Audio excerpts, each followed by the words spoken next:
Hello, good morning, students. Today I am going to teach you Standard 8, Subject History, Lesson number 4, The Freedom Struggle of 1857, Part 2. In the previous video, we have seen what were the causes of the revolt of 1857. We have seen the different causes resulting into revolt of 1857. In this video, we are going to do the further lesson. So our next point is scope of the struggle. The self-confidence of the soldiers increased with the capture of Delhi. It also gave inspiration to the other soldiers. The revolt soon spread in North India. The Indian soldiers revolted in cantonments from Bihar to Rajputana.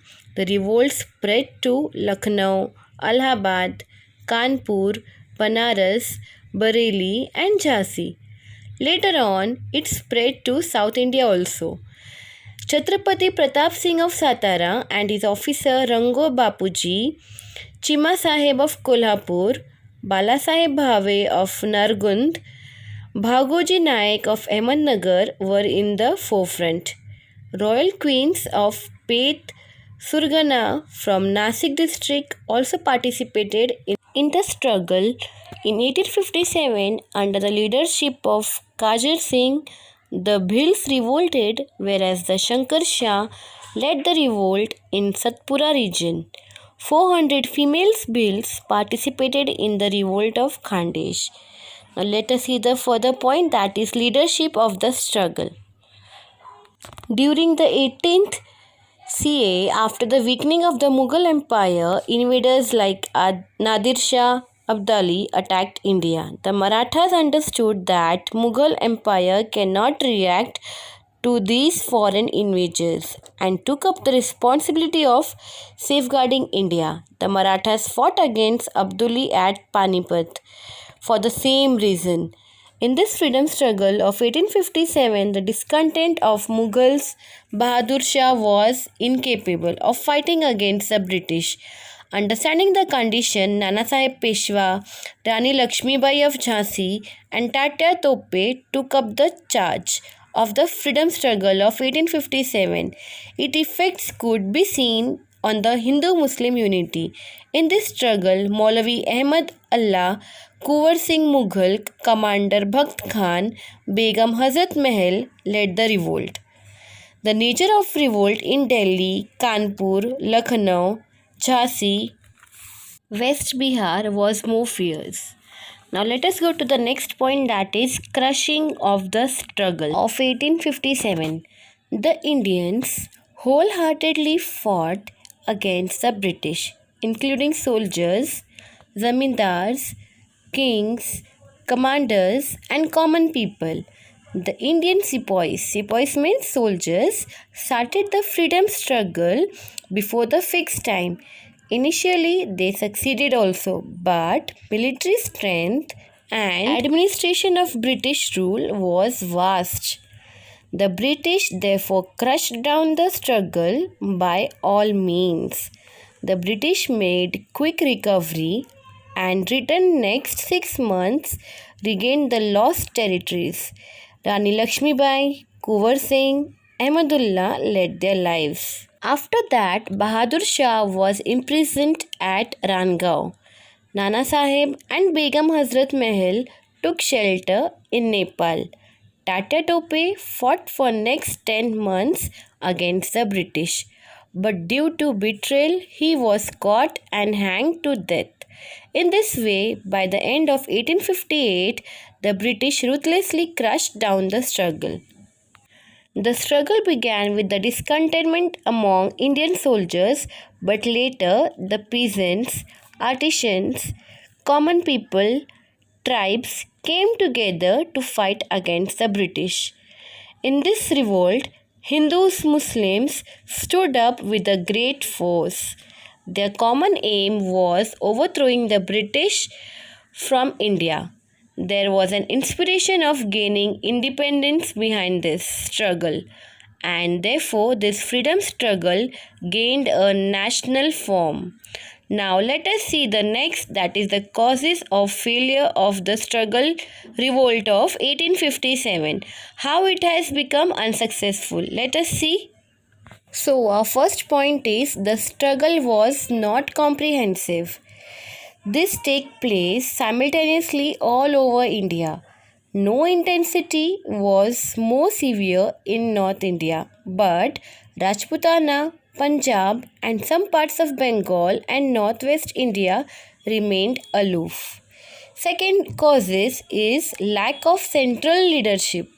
There was no commonly accepted leader to fight against the British. Due to this, there was no uniformity in the struggle against the British. The third cause is most of the feudatory princes remained aloof. Just as the common people suffered due to British rule, similarly the princes also were suffering, but except a few others remained faithful to the British. The next cause for the failure of the struggle is lack of military tactics. Indian soldiers were brave but did not use tactics. They captured Delhi but could not retain it. Similarly, the Indian rebels had limited armed supply. The British had economic strength, disciplined army, enough stock of latest arms, and experienced army general. Transport and communication was in the hands of British. These movements were swift.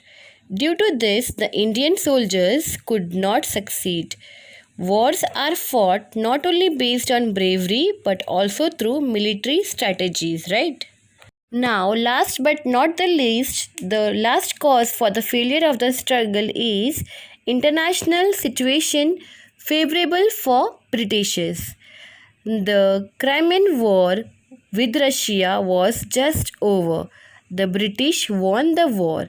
They had trade relations with different countries in the world. The naval strength of British was vast, whereas the Indian rebels were isolated. Now let us see what were the consequences of the freedom struggle at the end of rule of East India Company. Due to this company rule, there was growing dissatisfaction among the Indians, and the British rule had to face the struggle of 1857, and it forced the British Parliament to end the rule of this company and instead take over the responsibility of ruling over the people of India. Through the Government of India Act 1858, the Governor General was now designated as the Viceroy of India. Lord Canning happened to be the last Governor General and the first Viceroy of India. A new post called Secretary of State was created in the British government to look after the affairs of India. Now let us see about Queen's Proclamation. Queen Victoria of England issued a declaration addressing the people of India. All Indians are our progeny. Henceforth, they will not be discriminated on basis of race, religion, caste, or birthplace. Government services will be given on merit list. There will be no interference in religion's affair. It was made clear that the British Crown will honour all treaties and agreements made by the company with the rulers of princely states, and no princely state will be annexed.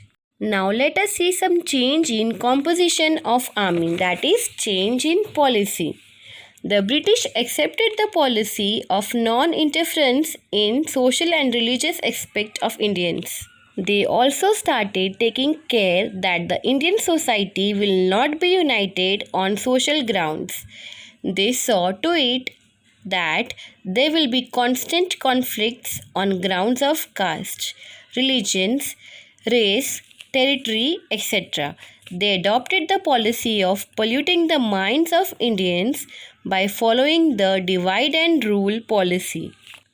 Due to the freedom struggle of 1857, the Indians felt of giving a united fight against the British. The freedom struggle of 1857 became an inspiration of Indian freedom movement. I hope students I have made this lesson clear to all. Till then, thank you students. Stay home and stay safe.